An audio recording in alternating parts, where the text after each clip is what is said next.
Olá, meu povo, sou eu aqui de novo, o Dalo, e vim mais uma vez fazer um vídeo para vocês. E hoje eu vou contar a história de uma senhora incrível que, com uma simples atitude, desencadeou uma mudança enorme no seu país e fez com que ela entrasse para a história. A senhora de quem eu estou falando se chamava Rosa Louise MC Parks, mais conhecida apenas como Rosa Parks. Quem assiste o seriado The Big Bang, a teoria, vai ver ou já viu na 9ª temporada o personagem Sheldon Cooper revoltado com um homem furando fila durante o protesto citar o nome da senhora Parks, o que deixou seu amigo Leonard muito constrangido por ele ter citado a senhora Parks naquele contexto. Esta senhora negra nasceu em 1913 nos estados do Alabama, que fica no sul dos Estados Unidos. Nessa época, os Estados Unidos era uma nação horrível para um negro viver, e o sul dos Estados Unidos era ainda pior do que o restante do país. O motivo era o racismo. Nessa época, o racismo era tão grande e tão aceito na sociedade que haviam leis promovendo a segregação racial, ou seja, leis que tratavam uma pessoa como marginal pelo simples fato da cor da pele dela ser negra. Nessa época, quase tudo era separado para brancos e negros. Haviam bebedouros de água para brancos e haviam bebedouros de água para negros. Haviam escolas para brancos e haviam escolas para negros. Esses são só 2 exemplos que eu estou dando. E os negros, de forma alguma, podiam usar aquilo que era destinado aos brancos. E os brancos, se quisessem, até podiam usar aquilo que era reservado para os negros. Mas o preconceito era tanto que não usavam. Havia muitos lugares onde negros eram proibidos de entrar, e em outros em que não eram proibidos, haviam locais reservados para os negros. Mas não eram locais bons. Por exemplo, uma lanchonete que aceitavam negros, para os negros era reservado os fundos da lanchonete, longe das vistas dos brancos. E o transporte público também era uma tristeza. No ônibus haviam bancos reservados para os negros, ou seja, os negros não podiam sentar nos bancos dos brancos. No entanto, se o ônibus estivesse lotado, o negro era obrigado a ceder seu lugar para um branco que estivesse de pé sentar.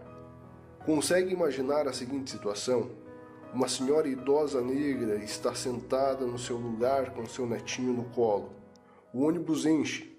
Aparece um adolescente branco, novo e forte, e exige que a senhora idosa com o netinho saia do lugar, e a senhora com o netinho simplesmente tem que sair e ficar de pé, enquanto o jovem adolescente branco vai sentado confortavelmente. Então, foi nesse ambiente que Rosa Parks nasceu e cresceu. Ela cresceu em uma fazenda, mas, devido a problemas de saúde na família, foi obrigada a interromper os estudos e começou a trabalhar como costureira. E quando seus pais se separaram, ela mudou para a cidade de Montgomery. Em 1932, casou-se com Raymond Parks, daí que vem o seu sobrenome Parks. Raymond era membro da Associação Nacional para o Progresso da Pessoa de Cor, que era uma organização que lutava pelos direitos civis dos negros, da qual Rosa se tornou militante. Desde 1900, o transporte público na cidade de Montgomery, no Alabama, era legalmente segregado por raça. Muitos estados sulistas também tinham leis similares, que lá nos Estados Unidos há leis federais, que valem para toda a nação, e leis estaduais que valem apenas dentro do estado. E em muitos dos estados haviam essas leis segregativas. A comunidade negra sempre reclamou do sistema, afirmando que era injusto, mas cortes estaduais sempre apoiavam a segregação.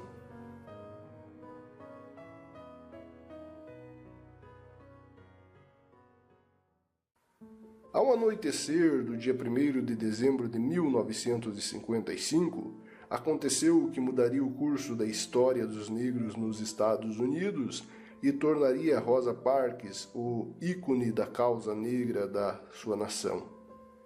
Rosa Parks entrou em um ônibus na Avenida Cleveland, no centro da cidade de Montgomery.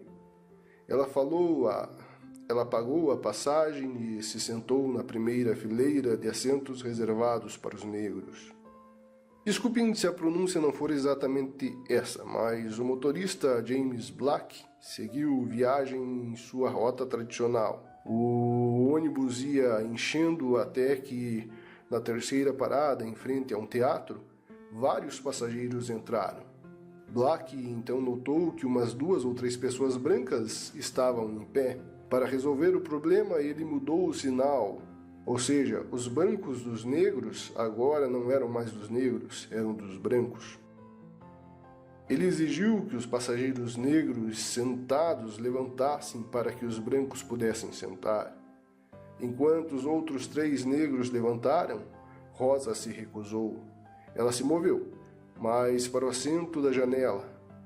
Black, o motorista, perguntou para ela: "Por que você não se levanta?"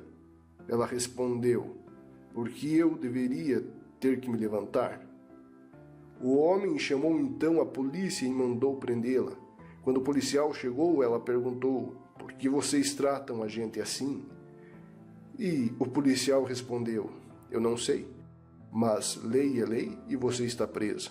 A senhora Parks foi acusada de violar o capítulo 6, seção 11 da Lei de Segregação do Código da cidade de Montgomery. Edgar Nixon, presidente da sede local da NAACP, e seu amigo Clifford Durr pagaram a sua fiança e ela deixou a cadeia no dia seguinte. Alguns ativistas dos direitos civis dos negros decidiram usar o caso de Parks para chamar a atenção do público para se mobilizarem e pôr fim à segregação racial nos Estados Unidos. 3 dias depois do ocorrido, foi convocado um boicote aos ônibus de Montgomery. A ideia do boicote era a seguinte: se o sistema de transporte público se recusava a tratar os negros em igualdade com os brancos, não merecia receber dinheiro dos negros. E, sendo assim, os negros pararam de pegar ônibus. Iam e voltavam a pé do trabalho, e aqueles que não tinham condições de ir a pé iam de carro. Os negros que tinham carros se mobilizavam para ajudar aqueles que não tinham. Dessa forma, o transporte público começou a ter um prejuízo gigantesco. Imagina do dia para a noite milhares de pessoas, mais ou menos 40 mil, que usavam e pagavam por um serviço, pararem de usar e pagar. Um colapso financeiro era inevitável. Nos eventos que se seguiram, alguns líderes religiosos e ativistas se destacaram, como foi o caso de Martin Luther King. Os mais de 40 mil usuários negros de ônibus da cidade e arredores prosseguiram com o boicote por 381 dias, ou seja, mais de um ano. Em 1956, a Suprema Corte americana julgou inconstitucional a segregação racial em transportes públicos, ou seja, os negros venceram.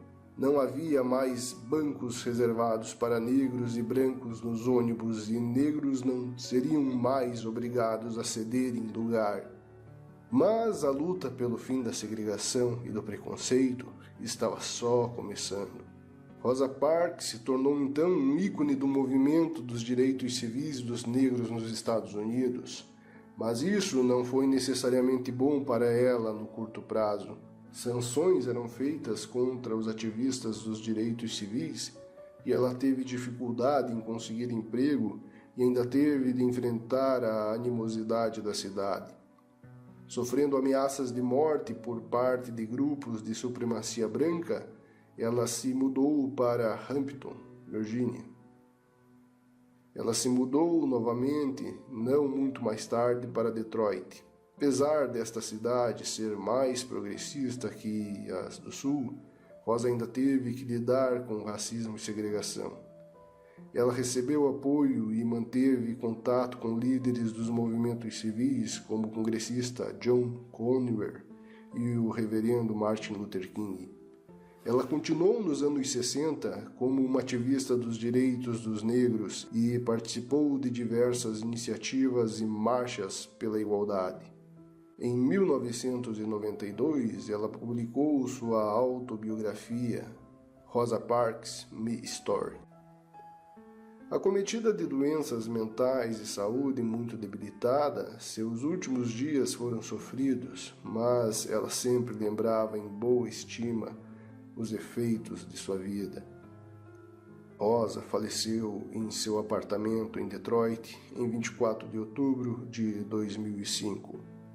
Seu caixão foi velado com honras da Guarda Nacional do estado do Michigan. Autoridades e antigas lideranças dos movimentos civis compareceram ao seu funeral. Ao longo de sua vida, ela recebeu muitas medalhas e honrarias. Uma delas foi a Medalha Presidencial da Liberdade do presidente Bill Clinton em 1996. E a título de curiosidade, o ônibus em que ocorreu os fatos envolvendo Rosa Parks ainda existe. Atualmente ele faz parte do acervo de The Henry Ford Museum.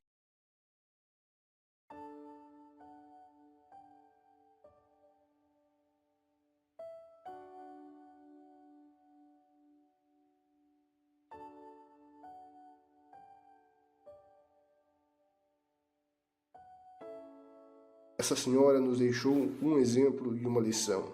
O exemplo de não se conformar com as injustiças e de lutar contra elas por todas as nossas vidas. E a lição é que muitas vezes uma pequena ação corajosa, um pequeno gesto de bravura pode inspirar pessoas e provocar grandes mudanças no mundo. E se você gostou do vídeo, deixe seu like, se ainda não é inscrito no canal, se inscreva, configure o sininho para receber notificações sempre que eu postar um novo vídeo. Muito obrigado pela atenção e até o próximo vídeo.